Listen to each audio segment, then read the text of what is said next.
Start. Exercise 15. Sir, before the house adjourned for lunch yesterday, I had started speaking on the Essential Commodities Amendment Bill. I have got here with me the bill as introduced.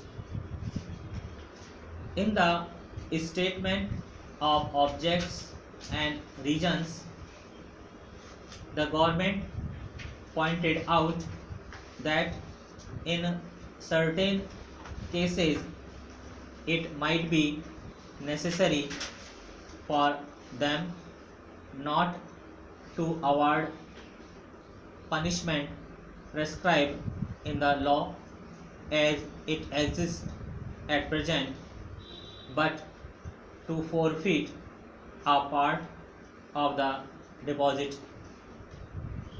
This relates to minor offences under the Essential Commodities Act. I can quite understand this, and generally, therefore, nobody would oppose this thing.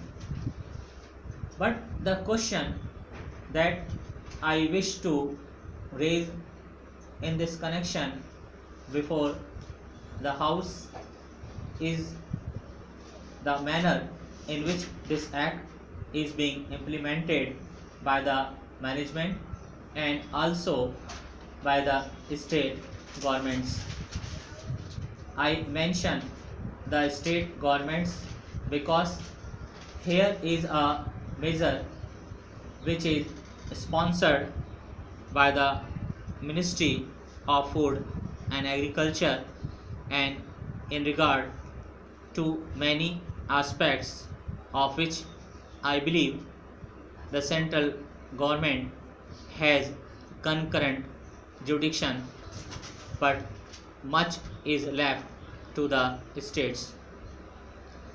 Our experience has been, especially in the state from which I come, namely West Bengal, that this act is not implemented properly by the state authorities because of various connections of certain people high up with the big business and certain people with other indulging in speculation, hoarding, and so on.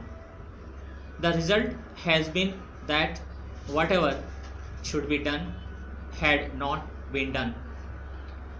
The central government has got powers under this act to make rules, to give directions to the states, and to supervise the manner to which the particular measure is administered by the states. We found that much that should have been done was not done. What is the use of talking about punishment of the small fry? Certainly, if they are guilty, they have to be punished, and the smaller the fry, the minor should be the punishment. I agree there, but the point is that the act is not properly implemented. We should like to know from the government as to how many cases have been started under the Essential Commodities Act. We know that food grains had been hoarded, speculation had been indulged in, stocks had been removed from one state to another superstitiously by unfair and illegal methods. These should have attracted the attention of the Essential Commodities Act. The act was passed in this parliament with a view to putting a check on speculative rise in prices. Para. When it came to the question of practical implementation of this measure, we found that the government had failed. Now, government should say something about it. When government seeks to amend it, it should tell us as to how the parent act which is proposed to be amended has been implemented. Is it the contention of the government that difficulty arises because this particular provision is not there in the act?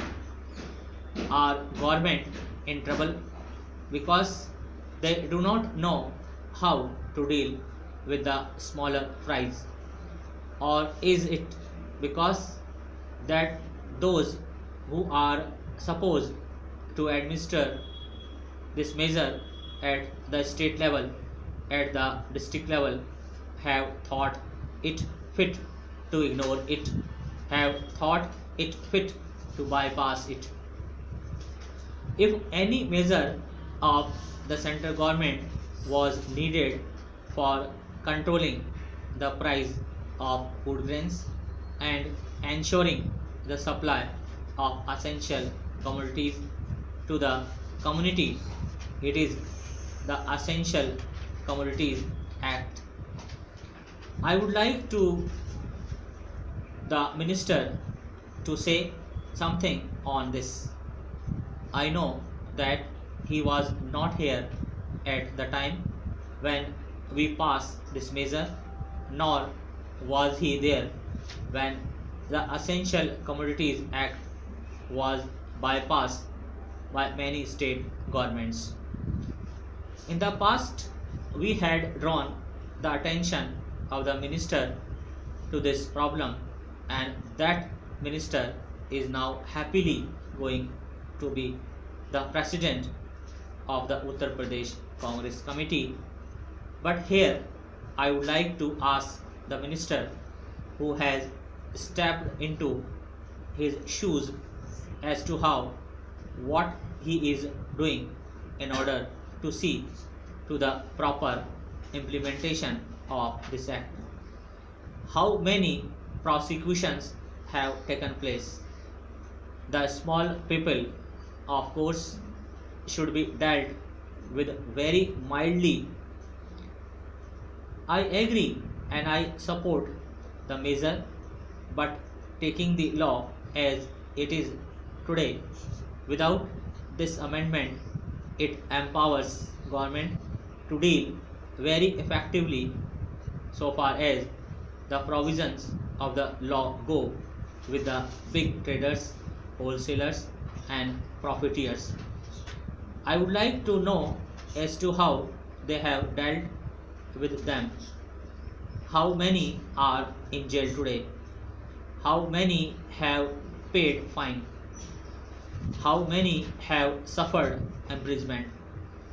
How many licenses have been cancelled as a result of malpractices, corruption, profiteering, and so on, all of which are provided for under this bill.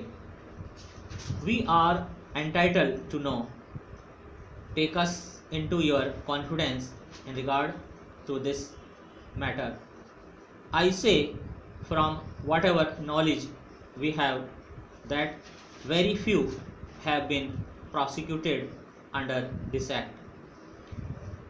If it is so, it is not because our black market trade has suddenly become white market trade, or those people have suddenly become virtuous with the succession in the office of the food minister by a new man. Stop.